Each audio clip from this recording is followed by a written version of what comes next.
Now, ito yung Sa peg. ihip. So, di ba nag-clamp? Tanggalin mo man yan. May papasok ba? Wala. Kaya, tanggal.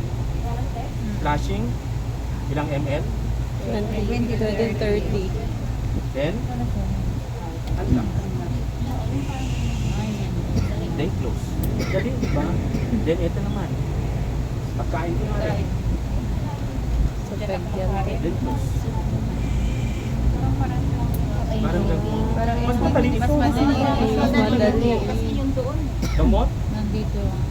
Hindi na siya gagalaw.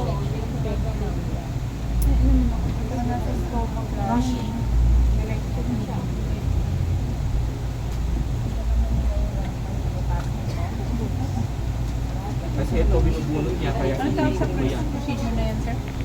May peg. Peg feeding. Kaya meron kang binder para hindi hinihila. Pero yung isa kanina nakita yung sa bata, yung Mickey na tinatawag namin.